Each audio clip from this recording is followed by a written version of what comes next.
Hello, and welcome to Reddit Rewind, where we discuss the most crazy stories on Reddit. So, today we're going to talk about a story that I thought was particularly interesting about just someone being so stubborn and penny wise and pound foolish that it hurts the brain. So, here we go. Slumlord lost his business over a $300 security deposit. I rented a little house from a man who owned a painting business. The power was off when we came to see the property. He assured us everything worked, even put it in the contract.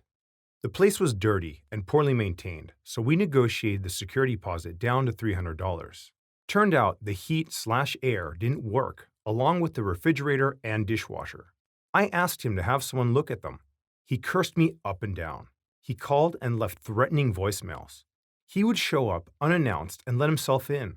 On one of those visits, I showed him that the crawl space was flooded and was a breeding ground for thousands, if not millions, of cockroaches and mosquitoes that would come up through the floor vents.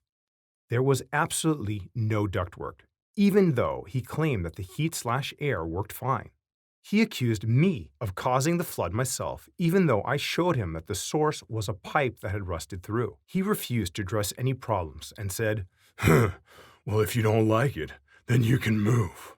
You can't pay for a bargain and expect to live in the Ritz." This man was a terrible man in general. Once he hired someone off Craigslist to cut down a tree in the rental property's yard. The man worked literally all day for the agreed $150, cut up and hauled off the tree. He came back that evening, just standing in the yard. I asked him if I could help him. He said he was waiting for the owner to get paid. The owner kept replying, saying he was on the way, but never showed up. Our neighbor told us that he punched the previous renter in the face and refused to pay him for a day's work for his company. He had bragged about renting to illegal immigrants and not having to do anything because they wouldn't sue.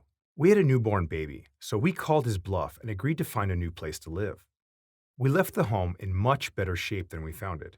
He said he would mail us the security deposit, but never did.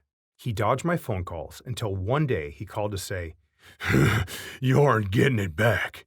You broke the contract when you left early, so go fuck yourself." I was really upset because we were new parents and had very little money. That $300 was a big deal to us and a drop in the bucket for this man. He owned an upscale painting business and had 15 rental properties. The next week, I was online leaving negative reviews for his business when I clicked a link and noticed that the website's domain had just lapsed. I knew what I had to do. I immediately bought it, then created a homepage with contact info for his biggest competitor. I emailed him from his old domain, asking him if he wanted to buy the website for $320, the cost of security deposit plus the price I'd paid for the domain. He was irate. He started calling my work, threatening to sue my employer. He even contacted my parents and threatened to sue them.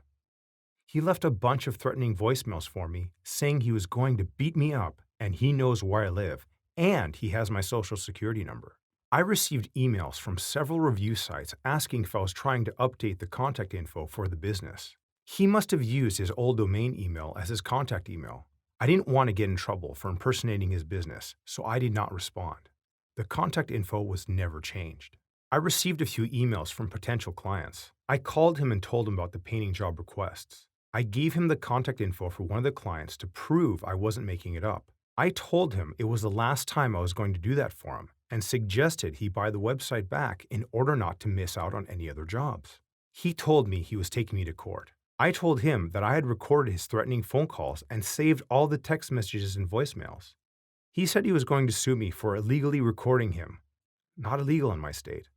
And I said, "I look forward to seeing you in court, where I can countersue and press charges for harassing me," and I hung up.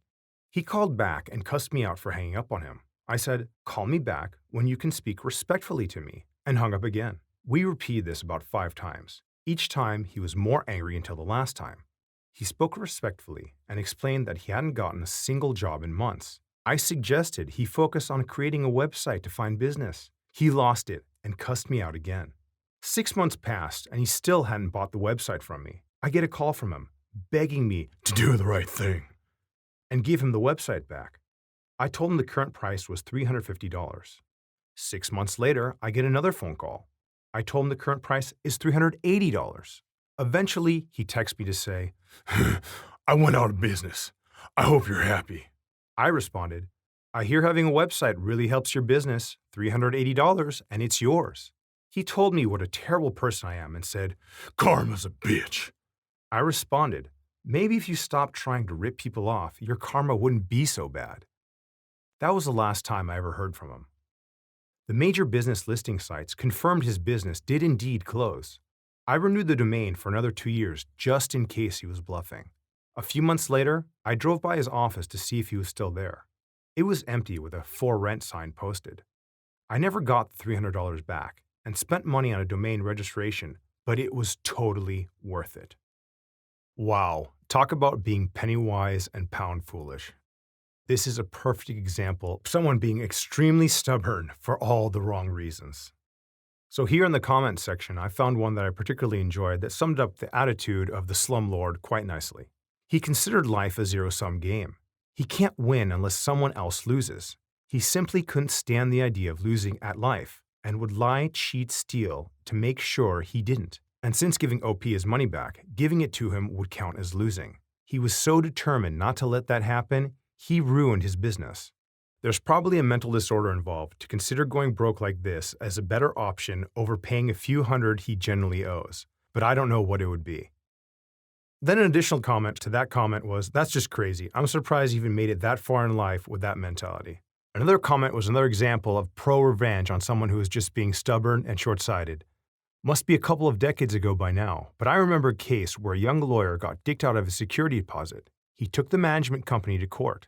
They didn't show up, so he got a judgment. They ignored it.